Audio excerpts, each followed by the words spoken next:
CSR regulation की बात है, ये सारे इन्वोक होते हैं ओनली तो वो कि जिसको कोई कहता है कि मुझे पता ही करते हैं कि ट्रांसपेरेंट। ऑनरेबल एलजी साहब ने बोला कि ई ऑफिस इंप्लीमेंट कराएगी। अभी हमारे ऑफिस में पूरा ई ऑफिस चलता है, चाहे डीसी ऑफिस हो, चाहे हमारा प्लानिंग हो, चाहे अप टू तहसील लेवल हो, सारा फाइलिंग जो है आप ट्रैक कर सकते हैं फाइल्स कहाँ कहाँ पर है। सिमिलरली बहुत सारी सर्विसेज ऑफलाइन होती थी, अब हमारे जिले में 200 सर्विसेज जो है डिफरेंट डिपार्टमेंट्स के हैं। कहाँ पर डिले, किस जगह पर डिले, तो वहाँ पर पूछताछ होगी।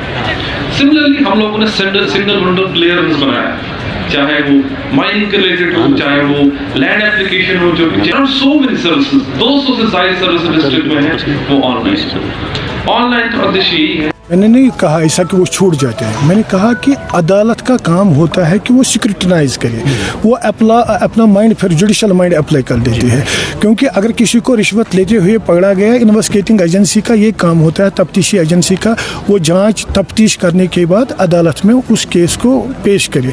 फिर अदालत में जब गवाह आते हैं, देखिए अब कोई मुस्तगीस, में आपको ये बात बताऊँ बतौर वकील इस्तिगासा, कोई मुस्तगीस आता है तफ्तीशी एजेंसी के पास, वो कहता है इस शख्स ने मुझसे रिश्वत ले ली और इसने मुझे मजबूर किया, मुझे रिश्वत दे दीजिए। मैंने उसके कहने पर, उसकी डिमांड पे उसको रिश्वत दे दी। अब उसका बयान तफ्तीशी एजेंसी तो कलमबंद कर लेती है, लेकिन जब वो अदालत में पहुंच जाता है वो मुकर जाता है, क्योंकि अदालत किस बुनियाद पे किसको सज़ा दे दे, क्योंकि वो जिम्मेदार है, लोग भी जिम्मेवार है, क्योंकि लोगों को भी जिम्मेवार बनना है। हम हर किसी को एजेंट ऑफ चेंज बनना है, हमें कंट्रीब्यूट करना है, तभी जाके इस वबा से निजात पाई जा सकती है। मेरी तो ये सेंट्रल विजिलेंस एजेंसी जो है, सेंट्रल विजिलेंस कमीशन, उन्होंने इस साल के विजिलेंस अवेयरनेस वीक के लिए एक थीम मुकर्रर की थी, वो था कि corruption free India for a developed nation.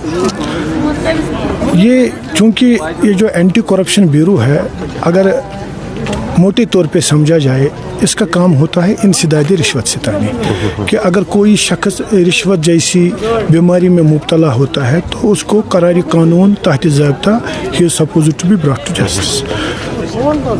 लेकिन एक प्रिवेंटिव विजिलेंस की मुहिम भी इस हफ्ते के दौरान चलाई जा रही है और पार्टिसिपेटिव विजिलेंस की मुहिम भी चलाई जाती है। प्रिवेंटिव विजिलेंस इस तौर से कि पहले से ही लोगों को ये बताया जाए, जो पब्लिक सर्वेंट है उसको ये समझाया जाए कि ये रिश्वत जैसी लानत में मुब्तला होना क्या नताइज ला सकता है उसके लिए, उसकी फैमिली के लिए।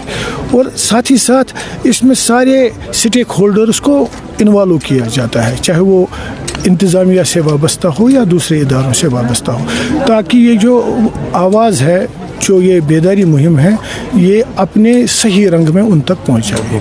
बुनियादी मुद्दा मकसद तो वही है कि सेंसिटाइज किया जाए।